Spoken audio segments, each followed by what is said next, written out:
manga méconnu.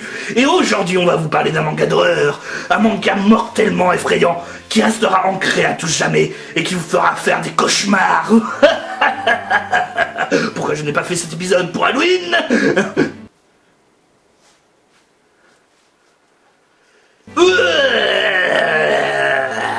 Le manga Spirale, dessiné par Junji Ito, est disponible chez les éditions Tonkam en 3 tomes.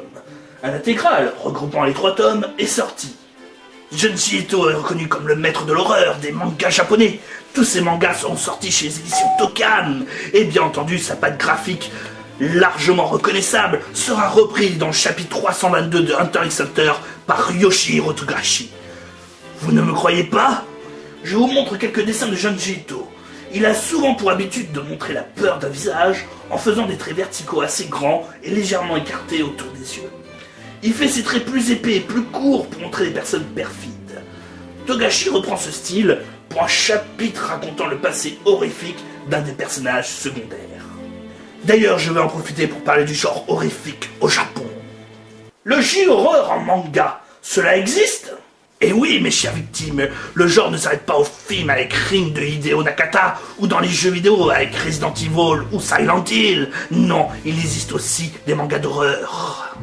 2 grands auteurs sont à signaler pour avoir créé le genre du manga d'horreur. Shigeru Mizuki est l'un des premiers à manipuler le genre, en racontant les contes des monstres et fantômes japonais, les yokai, tangu, kappa, tous ces monstres qui sortent du folklorique japonais. 91 ans le papy, mais il continue à nous épouvanter avec ses histoires terrifiantes. Sans compter le très célèbre, au Japon tout du moins, Kazuo Umezu, connu chez nous pour la parution de l'École emportée. Ce grand mangaka inventa le terme de manga d'horreur et est d'ailleurs lui-même qualifié comme le dieu ou le père du manga d'horreur. En attendant, Junji Ito fut très influencé par Kazuo Umezu. C'est pour cela qu'il décida de se spécialiser dans le manga d'horreur. Avec succès, car il deviendra le maître incontesté du manga d'horreur, avec des succès comme Tomie ou Spirale, son chef-d'œuvre. Spirale, un manga qui tourne en rond. Ok oui, le manga tourne en rond, il tourne même en spirale. Mais trêve de galéjade, je vais vous présenter ce chef-d'œuvre du manga. Spirale commence par ces mots. Kurozu, la ville où je suis né et où j'ai grandi. L'histoire que je vais vous conter est mon témoignage des étranges événements qui y produisirent. Ces mots sont prononcés par Kirigoshima, qui va se trouver à vivre des comportements étranges en rapport avec cette forme lugubre. Déjà, le père de son petit ami se mettra à forger des poteries en forme de spirale avec la folie d'un être possédé. Quand bien même des camarades de classe se mettront à avoir des comportements étranges, comme une fille ayant ses longs cheveux s'envoler en forme de spirale, ou un camarade de classe se transformer en escargot. Loin d'être un manga utilisant le jump square, consistant à faire sursauter le spectateur, Spirale est plutôt un manga horrifique à ambiance. Ce qui est intéressant dans le récit, c'est de montrer plusieurs petites histoires en rapport avec la spirale, pour créer un univers cohérent, sombre et lugubre.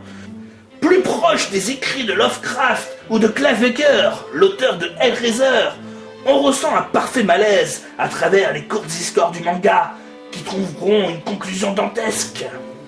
Cette impression de malaise, de frisson, de cauchemar vivant est renforcée par le travail d'édition de Tonkam, qui a donné aux couvertures un petit côté grimoire de livres anciens au toucher et qui accentue encore plus le dégoût des créatures. Ce qui est véritablement surprenant, c'est que ce manga est loin d'être gore, horrible à voir malgré un chapitre dans l'hôpital vraiment odieux. Non, tout se joue véritablement dans les situations grotesques, maléfiques et imperturbables de la malédiction de la spirale. Un manga qui joue avec nos nerfs et qui m'aura procuré plusieurs nuits de frissons. Un véritable chef-d'œuvre, parfait de bout en bout, même si quelques histoires seront moins intéressantes que d'autres. L'ensemble permet de gommer les défauts de certaines parties.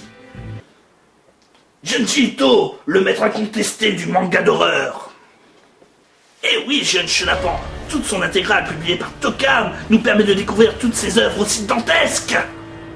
Junji Ito a créé ses codes, son style inimitable qui permet de le reconnaître. Il a réussi, avec ses différents récits, à nous transporter dans son univers rempli de légendes humaines. Car oui, dans ses histoires, l'horreur ne vient que rarement d'éléments extérieurs, à part peut-être son excellent JO, mais bien souvent il nous provient de l'homme lui-même. C'est ce qui le différencie de Lovecraft ou Baker. Malgré le bestiaire que l'auteur a créé, il ne donne que rarement d'importance à celui-ci, mais plutôt aux réactions qu'elle provoque, comme la jalousie pour la femme aux cheveux en spirale, la folie de l'amour pour l'homme clown au ressort, etc., etc. C'est ce qui rend ces histoires si proches de notre univers. On a un semblant de réalisme qui nous transporte dans ses œuvres.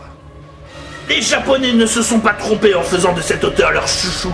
Cela nous permet de voir ses œuvres sous d'autres formes, comme l'adaptation animée de J.O. ou encore les films de Tomie ou le film de Spirale, qui ne fait que reprendre quelques récits du manga sans proposer la magistrale conclusion du manga. Mais l'ensemble vaut terriblement le coup si vous souhaitez tenter de découvrir l'univers de l'auteur sans passer d'abord par les mangas. Alors n'hésitez pas et sautez sur ces mangas, comme ça il arrêtera d'être méconnu. Ah, des spirales, ah non, je deviens fou.